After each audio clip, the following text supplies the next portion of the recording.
ওয়া সাম্মাকুমুল মুসলিমিন, যিনি তোমাদেরকে মুসলমান বলে অভিহিত করেছেন। আবার আল্লাহ বললেন, ইব্রাহিম সবাইরে তুমি মুসলমান নাম রাখলে, তুমি মুসলমান হও। আসলিম ক্বালা আসলামতু লিরাব্বিল আলামিন, বলতে দেরি, কালিমা পড়ে মুসলমান হতে দেরি নাই, চিল্লায় পড়েন আল্লাহু আকবার। আবার আল্লাহ বলে, আমার নবী ইব্রাহিম এমন নবী, এই নবীর মতো বিনয়ী নবী নাই। ইন্না ইব্রাহিম লাহালিমুন আওয়াহুম মুনীব।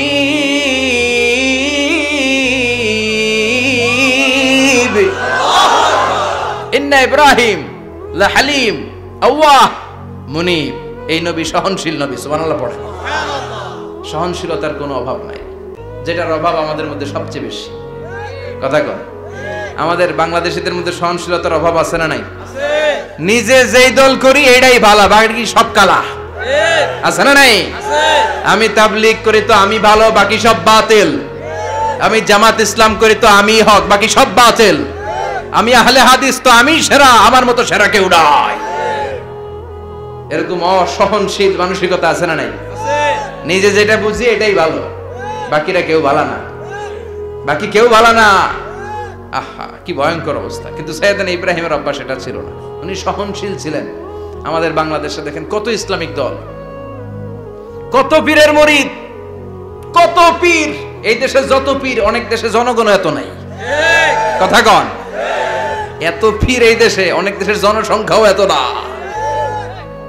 এক ইসলাম, এক কোরআন, এক নবী, তারপরে গুতাগুতি আছে না নাই? আছে। কেউ কাউরে দেখতে পারে না, ঠেলাঠেলি। হ্যাঁ, এ কাফের, তুই কাফের, তোর নানা কাফের, তোর 14 গোষ্ঠী কাফের, তোর পীর সাহেব কাফের। আছে না নাই? আছে। কয় আমার পীর সাহেব কাফের হলে তোর পীর সাহেবের 14 গোষ্ঠী কাফের। ওই কাফের মরলে যেখানে কবর দেয়া হবে, ওই কবরের উপরে যে ঘাস উঠবে, ওই ঘাস যে গরু খাবে, ওই গরুর দুধ যে খাবে, ওইটাও কাফের। কথা কন, আছে না নাই? কেউ কারো ভালো সহ্য করতে পারে না। একজন বলছিল, ভাই এই বাংলাদেশের জাতীয় খেলা হাডুডু হইলো কেন? আমাদের জাতীয় খেলার নাম, কথা কন, দেখছেন একটা সামনে যাইতে চাইলে বাকি সবাই ঠ্যাং ধরে নিচের দিকে নামে। আছে না নাই? সামনে যেতেই দিবে না, ভালো কাজ করতেই দিবে না, কারো ভালোটা কেউ সহ্য করে না। উপরের দিকে উঠতে চাইলে ঠ্যাং ধরে ওইটারে নামায়। এজন্য আমাদের জাতীয় খেলা হাডুডু। কথা বলেন। আল্লাহ বললেন, সাইয়েদনা ইব্রাহিমের চরিত্র কিন্তু এমন ছিল না। ইন্না ইব্রাহিম লাহালিমুন আওয়াহুম মুনীব, আমার ইব্রাহিম ছিল সহনশীল। আল্লাহু আকবার। আমাদের বাংলাদেশীদের এখন সবচেয়ে বেশি দরকার এটা, সহনশীলতা। আমরা অযাচিত মন্তব্য করতে দ্বিধাবোধ করি না, কমেন্টস করতে দ্বিধাবোধ করি না। ফেসবুকে, ইউটিউবে কমেন্টস আছে না নাই? কার ব্যাপারে তুমি কমেন্টস করো, কি বিষয়ে কমেন্টস করো, ওই বিষয়ে আদৌ তোমার ধারণা আছে কিনা, পড়াশোনা আছে কিনা, তুমি ওইটাতে স্পেশালিস্ট কিনা, কোনো ধারণা। ইচ্ছে মতো কমেন্ট আছে না নাই?